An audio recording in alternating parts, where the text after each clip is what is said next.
सा टेक्नोलॉजी का बड़ा काम हुआ है। आज मालूम है स्टार्टअप मूवमेंट बहुत बड़ा चल रहा है।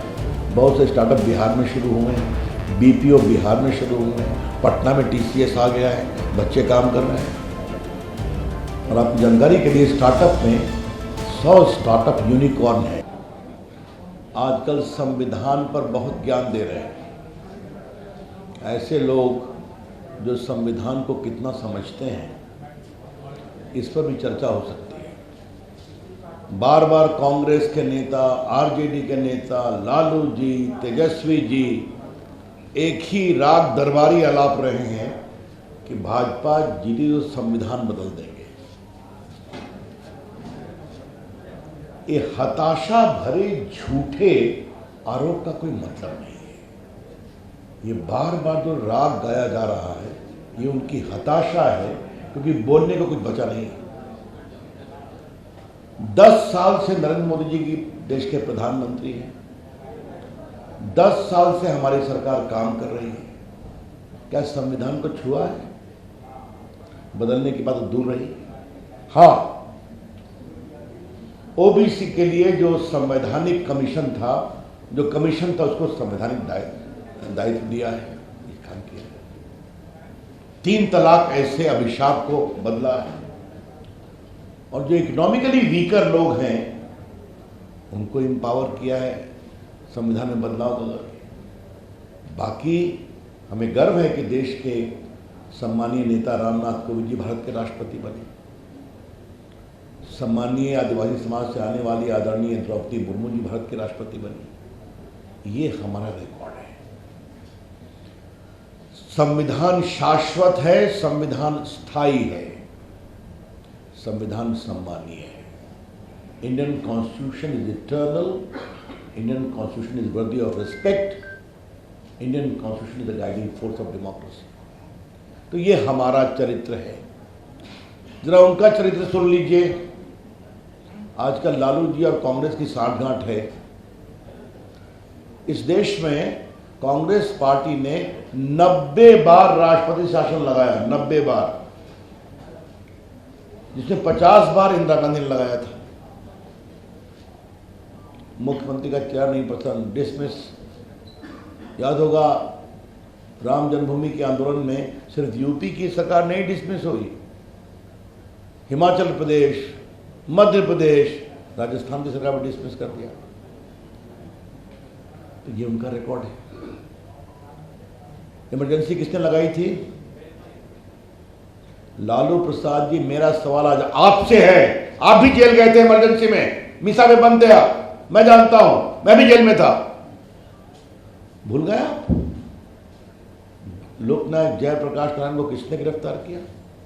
अटल बिहारी वाजपेयी, मधुली में लाल कृष्ण आडवाणी को किसने गिरफ्तार किया? नीतीश जी भी बंद थे ना। इमरजेंसी के खिलाफ हमारे माननीय प्रधानमंत्री नरेंद्र मोदी जी एक सरदार के वेश में अंडरग्राउंड में काम करते थे। ये सच्चाई है ना। और आप जो मीडिया वाले बैठे हैं, मीडिया का सेंसरशिप किसने किया था? कांग्रेस पार्टी ने। कुलदीप ने जेल गए कि नहीं? पूरा इंडियन एक्सप्रेस पर रेड हुआ कि नहीं? और तो और जजेस को सुपरसीड किसने किया था? याद है ना? सुप्रीम कोर्ट के 3 जज और एक जज HR खन्ना, जिन्होंने अपने निर्णय में कहा था एडीएम जबलपुर में कि इमरजेंसी में मीडिया और जनता के मौलिक अधिकार नहीं छीन सकते, उनको सुपरसीड कर दिया। तो मीडिया को प्रताड़ित किया, संपादकों को गिरफ्तार किया, जुडिशरी को सुपरसीड किया, जो जज नहीं पसंद आए उनका ट्रांसफर वगैरह, और पॉलिटिकल लोगों तो किया ही किया। ये कांग्रेस पार्टी हमें सिखाती है, और उसके जो गठबंधन है कि संविधान सुरक्षित नहीं है। संविधान अगर असुरक्षित है तो कांग्रेस पार्टी और आज उनके साथ जो खड़े हैं उनके कारण असुरक्षित है। इसलिए आज मुझे लगा कि ये साफ साफ बताने की जरूरत है, जो हर भाषण में संविधान खतरे में है। संविधान को खतरा इन लोग की सोच से है, जो परिवार के बाहर सोच नहीं पाते। ये मुझे एक बात कहनी थी। दूसरी बात, हम सभी आरक्षण के पक्षधर हैं। बीजेपी का कमिटमेंट है। स्वयं प्रधानमंत्री ने कहा है, आज मैं दोहरा रहा हूं कि SC, ST, OBC का आरक्षण हमेशा रहेगा, इसमें कोई शक नहीं है। और OBC के अंतर्गत जो मुस्लिम समाज के पिछड़े लोग हैं उनको भी आरक्षण का लाभ मिलता है, मिलना चाहिए।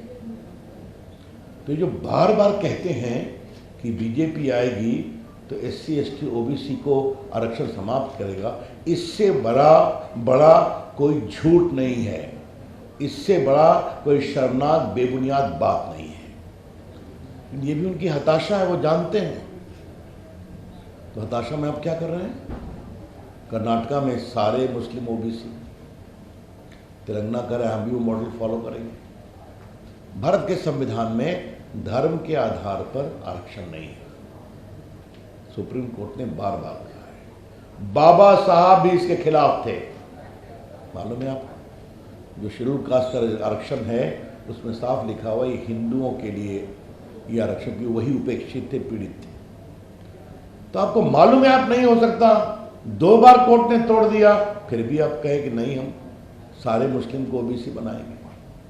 तेलंगाना कहता है हम भी करेंगे, ये आपका मॉडल है। तो किसका हिस्सा मारेंगे आप? SC, ST, OBC का। और आज मैं आपके सामने एक और बात कहना चाहता हूं। देखिए हमारे प्रधानमंत्री की सोच, अगर टीका लगा कोरोना का तो बिना विभेद के लगाना, अगर सड़कें बनी हैं तो क्या हिंदू का गांव क्या मुस्लिम का गांव, शौचालय बना है, इंदिरा आवास बना है, सबके लिए बना है ना। कौन हमको कितना वोट देता है इससे मतलब नहीं है।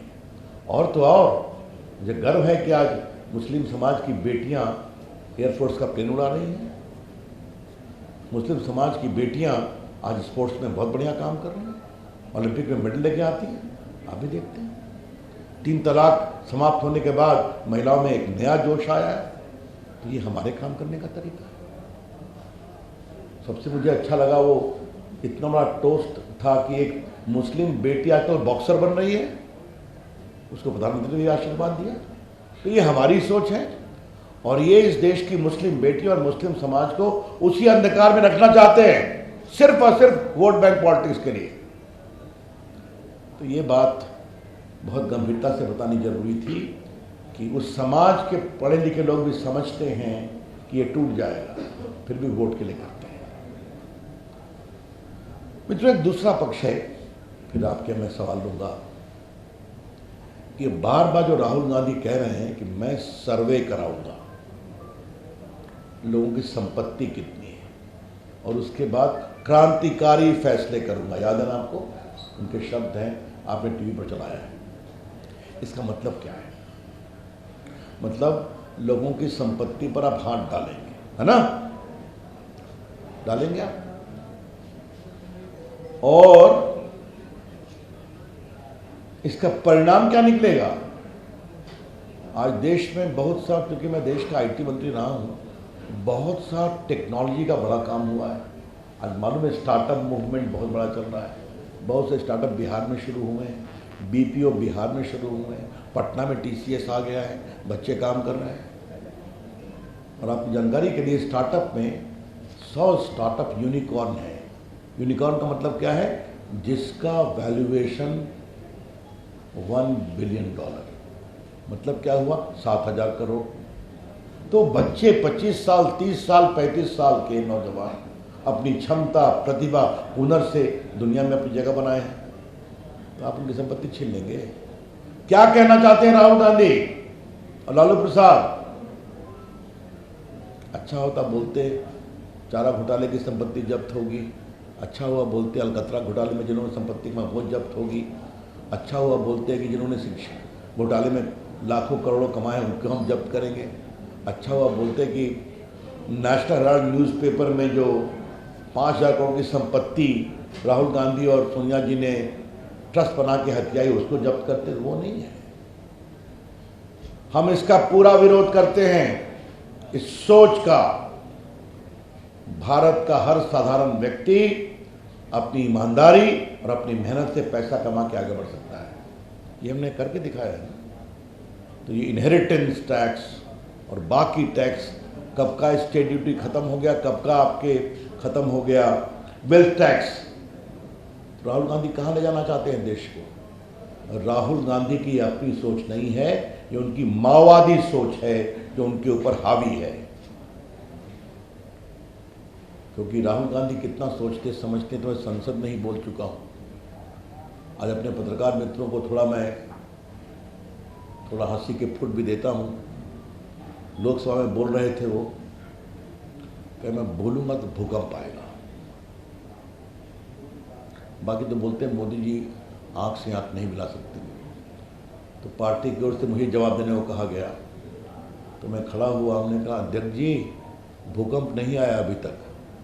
हमने कहा आप क्या कहना चाह रहे हैं? कहा सर जी मैं भूकंप का वेट कर रहा हूँ, तब मैं बोलना शुरू करूँगा। कहीं गिर जाऊँगा तो क्या करूँगा? तो पूरा हाउस हंसने लगा। ये उनकी समझदारी का स्तर है और देश के ऊपर इस तरह की बात करते हैं। लेकिन मेरा सवाल है तेजस्वी यादव, आपका क्या स्टैंड है? लालू प्रसाद जी आपका क्या स्टैंड है बताइए। ये जो देश की संपत्ति सर्वे करा करके क्रांतिकारी फैसले लेने की बात कर रहे हैं, तेजस्वी जी आप बताइए, लालू जी आप बताइए। और वामपंथियों के बारे में मैं क्या कहूँ, तो कभी ना कभी किसी के साथ चलते हैं तो यहाँ दोस्ती है और केरला में लड़ाई चल रही है, बंगाल में लड़ाई चल रही है। तो मित्रों हम इसकी पूरी भर्त्सना करते हैं और भारतीय जनता पार्टी इन दोनों कदमों का धार्मिक आधार पर ओबीसी के राइट्स को छीनने का विरोध करेगी। ये पूरा जो इनहेरिटेंस टैक्स के नाम पर देश के लोगों की संपत्ति छीनने का कवायद चल रहा है गरीबों में, आज एक से गरीब लोग आगे बढ़ते हैं कि नहीं बढ़ते? आप भी देखते हैं। तो क्या बात है, उनको व्यापार से आगे बढ़ने का नहीं अवसर है। आज मुद्रा में 38 करोड़ लोगों को लोन मिला है। आज बाकी लोग, आज भारत के लोग गरीबी से बाहर निकले हैं, तो आप सबको छीनने का काम करेंगे। ये इसका हम विरोध करते हैं। तो मित्रों ये 3 विषय संविधान में बदलाव को लेकर जो उनका आरोप बेबुनियाद कैंपेन चल रहा है, हताशा भरा, ये सभी दिखाता है कि कांग्रेस पार्टी और उनके गठबंधन लालू जी इंडिया गठबंधन की भयंकर हार होने वाली है और देश की जनता एक स्थायी सरकार चाहती है। और अंतिम में एक बार फिर कल माननीय अमित शाह जी ने इसको उठाया है, पटना में मैं भी उठाना चाहता हूँ। जरा आपका पीएम का चेहरा तो बता दीजिए भाई, कौन बनेगा? कृपया करके बता दीजिए। लालू जी आप तो बन नहीं सकते क्योंकि आप तो कन्विक्टेड हैं। तेजस्वी बाबू आपका नंबर कब आएगा? आप भी रेस में हैं क्या? और फिर पहले शरद पवार बनेंगे कि पहले अखिलेश यादव बनेंगे कि पहले ममता जी बनेंगी? तो हमारे राहुल जी का नंबर लास्ट में आएगा क्या? क्या देश ऐसे सरकार चाहता है जहां 1-1 साल और 6-6 महीने के लिए प्राइम मिनिस्टर हो? अब देश स्थायी सरकार चाहता है और जब स्थायी सरकार और मजबूत नेता नरेंद्र मोदी जी होते हैं तो देश कहां से कहां जाता है ये देश ने देखा है। धन्यवाद। Open two questions now. Yes please, yes 1 minute. या रुपेंद्र जी प्लीज। 2 सवाल है मेरा। पहले जो मैंने विषय रखा है उस पर कोई सवाल है क्या? तो इस पर कोई सवाल नहीं, तो मैं मान लूं कि मेरी बात आपके पास पहुंच गई। ठीक है, कोई सवाल नहीं?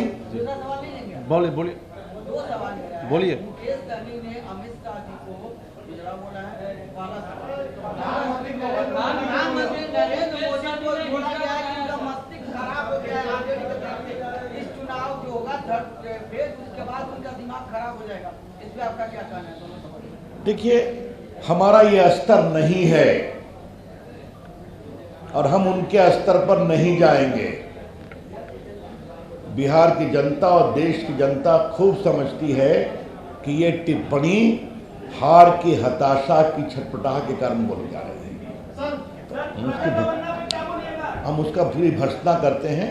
और जहां तक आपने अमित शाह के बारे में कहा, इतनी शर्मनाक टिप्पणी की मैं भर्त्सना करता हूं। इसके अलावा और मैं कुछ नहीं बोलूंगा। 2024 में मोदी खत्म हो जाएगा। सर नीतीश कुमार ने अररिया में मुसलमानों से कहा कि अगर आप उन्हें वोट नहीं देंगे तो आपकी स्थिति 2005 से पहले वाली हो जाएगी। कहीं ये डर दिखाने की कोशिश होगी, क्या कहिएगा? देखिए मैंने उनका टिप्पणी नहीं सुनूंगा तो मैं आपकी बात पर जवाब नहीं दूंगा। ओके। ऐसे ये आपका कहना है, ऐसा वो बोले हैं। उन्होंने क्या बोला है जब तक वो मैं नहीं कहूँ। उन्होंने कहा कि हम मदरसा को किस तरीके से मान्यता देंगे। देखिए, पहले आप एक बात समझिए, चाहे वो नीतीश कुमार की सरकार हो या मोदी जी की सरकार हो, इस देश के अल्पसंख्यक मुस्लिम सहित उनकी माली हालत सुधारने के लिए अच्छे काम किए गए हैं। आज यूपी में मदरसों में कंप्यूटर एजुकेशन हो रहा है कि नहीं? अच्छा हो रहा है, बच्चे आगे बढ़ रहे हैं। मैं तो देश का कानून मंत्री साहब 3 तलाक जो समाप्त हुआ, आज बेटियां आगे बढ़ रही हैं कि नहीं? मैंने क्या एग्जाम्पल दिया। तो हम गर्व है उस पर, क्योंकि हम वोट बैंक नहीं करते हैं, हम उनके प्रामाणिक विकास की बात करते हैं। सर, तेजस्वी यादव ने कहा कि 2024 में मोदी युग खत्म। एक मुझे बचपन में कहावत बताई गई थी, जब मेरा बाल काटने वाला आता था, हमने कहा कि मैं थोड़ा लंबे बाल रखता था, कहा कितना बाल है? कहा हुजूर कट कर गिरने ही वाला है। तो 4 तारीख इंतजार कर लीजिए ना, क्या परेशानी है? मोदी युग हटने वाला है या मोदी युग 400 के साथ आने वाला है, तो जैसे वो देख लेंगे। चलिए, बहुत बहुत धन्यवाद। धन्यवाद। आइए। नमस्ते भाई सबों को।